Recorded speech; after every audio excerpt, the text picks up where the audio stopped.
নজর রয়েছে সিজিওতে। তিলোত্তমা ধর্ষণ খুনে সিবিআই স্ক্যানার এই মুহূর্তে সন্দীপ ঘোষ, এবং গতকালের পর আমরা দেখেছিলাম গতকাল কিভাবে মাঝ রাস্তা থেকে সন্দীপ ঘোষকে কার্যত তুলে নিয়ে যায় সিবিআই এর টিম, এবং গতকালের পর আজকেও সিবিআই এর মুখোমুখি আরজি করের প্রাক্তন অধ্যক্ষ। গতকাল টানা 14 ঘন্টা জিজ্ঞাসাবাদের পর আজ কোন কোন বিষয়গুলো তার কাছ থেকে জানা হতে পারে, আমি সুজয় পাল আমাদের প্রতিনিধির সঙ্গে সরাসরি বিষয়ে কথা বলতে চাইব। সুজয়, এই যে 14 ঘন্টা জিজ্ঞাসাবাদে সঠিক তথ্য বা সঠিক নথি কি পেয়েছে সিবিআই এখন? তাহলে আজ সকালে কি কি জিজ্ঞাসা করা হবে? এই মুহূর্তে তিনি তো মুখোমুখি হয়েছেন। দেখো লিমা, ইতিমধ্যেই গতকাল যে 14 ঘন্টা জিজ্ঞাসাবাদ করা হয়েছে তার বেশ কিছু জায়গায় তদন্তকারীরা তার জবাবে সন্তুষ্ট হয়নি, এবং আজকে তাকে দ্বিতীয়বার তলব করার কারণ তার কাছে বেশ কিছু নথি চাওয়া হয়েছে। একই সঙ্গে সিবিআই এই গত 3 দিনে যে সমস্ত যারা হাসপাতালের কর্মী রয়েছে, মূলত যারা নিরাপত্তার স্টাফ রয়েছে, security staff, group D staff, তাদের জিজ্ঞাসাবাদে যে বয়ান তারা রেকর্ড করেছে সেই বয়ানের সঙ্গে মিলিয়ে দেখতে বা সেই বয়ানকে সামনে রেখে জিজ্ঞাসাবাদ করার জন্য আজকে তলব করা হয়েছে। এবং তার মধ্যেই বেশ কিছু জায়গাতে তার বক্তব্যে ধোঁয়াশা রয়েছে তদন্তকারীরা। সে কারণে গতকাল রাত 2টোর পরে ছাড়া হয়েছে এই সিজে কমপ্লেক্স থেকে। গতকাল প্রায় 14 ঘন্টা ম্যারাথন জিজ্ঞাসাবাদ করা হয়েছে।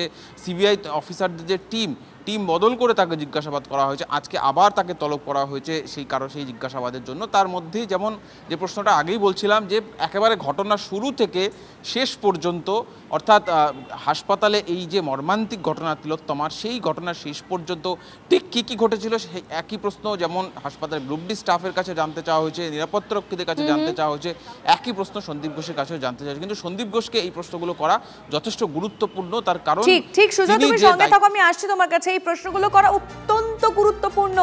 এই প্রশ্নের উত্তর তিনি কি দেন সেটা আমাদের নজরে থাকছে। কিন্তু আজ সকালবেলা যখন সন্দীপ ঘোষ বাড়ি থেকে বেরোচ্ছিলেন সে সময় কি বললেন শুনুন। দেবেন না আমাকে সিবিআই অ্যারেস্ট করেনি, প্রথম কথা। আমাকে জিজ্ঞাসাবাদ করেছি, দ্বিতীয় কথা। আর এটা পুরো আন্ডার ইনভেস্টিগেশন আছে, সেজন্য আমি কিছু বলতে পারবো না। বাট আপনাদের কাছে একটা সবিনয় অনুরোধ, প্লিজ রিউমার স্প্রেড করবেন না। আপনাকে জিজ্ঞাসাবাদের মূল বিষয়টা কি?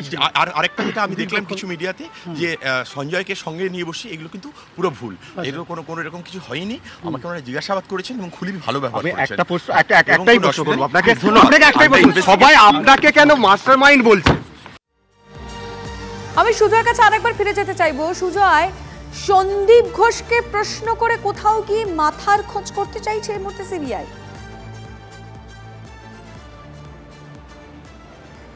দেখো, সন্দীপ ঘোষকে জিজ্ঞাসাবাদের মাধ্যমে মাথা নয়, ঘটনাটা সম্পর্কে আরও বেশ কিছু জায়গায় যেখানে ধোঁয়াশা রয়েছে সেটা পরিষ্কার করতে চাইছে। যেমন ঘটনার সঙ্গে একাধিক ব্যক্তির যোগ ছিল কিনা, তার কারণ সন্দীপ ঘোষের ভূমিকাটা কী ছিল, এবং ঘটনার পরে তার এবং তার হাসপাতালের বিরুদ্ধে যে অভিযোগগুলো সেটাই তারা জানতে চাইছে। প্রথমেই যেমন ঘটনা সম্পর্কে জানতে চাইছে, তার পাশাপাশি হাসপাতালের নিরাপত্তা নিয়ে একাধিক ফাঁক ফোকর তদন্তকারীদের নজরেও এসছে, যেটা কিন্তু আমরা দেখেছি জাতীয় মহিলা কমিশন তারাও তাদের রিপোর্টে সেই নিরাপত্তার ফাঁক ফোকর রেখেছে।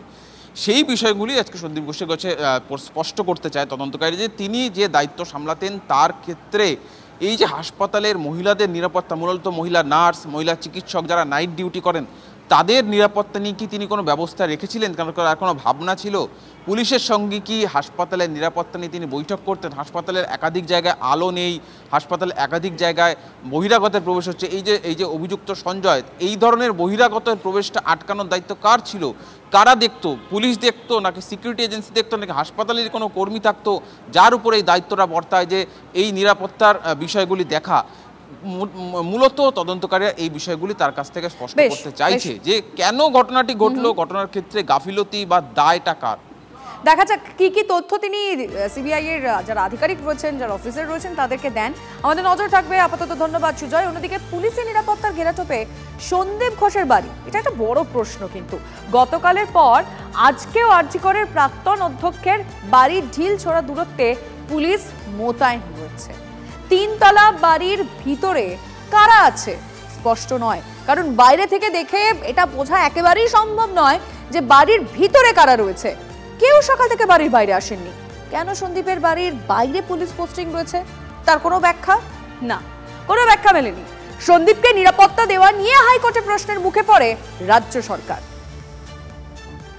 সন্দীপ ঘোষ আদালতের কথায় যিনি আসলে প্রভাবশালী সেই সন্দীপ ঘোষকে গতকালই সিবিআই রাস্তা থেকে তুলে নিয়ে গেছিল, তারপর রাতের বেলায় শেষ পর্যন্ত তাকে ছেড়ে দেওয়া হয়। কোনো নতুন তথ্য কি আদৌ আছে? একদিকে যেরকম সিবিআই তদন্ত করছে, অন্যদিকে গতকালের মতো এদিনও সন্দীপের বাড়ির ঠিক ঢিলছোড়া দূরত্বে পুলিশ পোস্টিং দেখা গেল। ঠিক কী কারণেই পুলিশ পোস্টিং আজও তার কোনো ব্যাখ্যা না মিললেও এলাকাবাসীর বক্তব্য যে এর আগে কখনো আর.জি. করের ঘটনা সামনে আসার আগে পর্যন্ত এরকম পুলিশ পোস্টিং দেখা যায়নি। তাহলে কেন সন্দীপ ঘোষকে বারবার রাজ্য সরকার এমন নিরাপত্তা দিচ্ছে, প্রশ্ন তুলেছে আদালতও। ক্যামেরা কল্যাণ মণ্ডলের সঙ্গে শ্রাবন্তী সাহা, TV9 বাংলা, কলকাতা।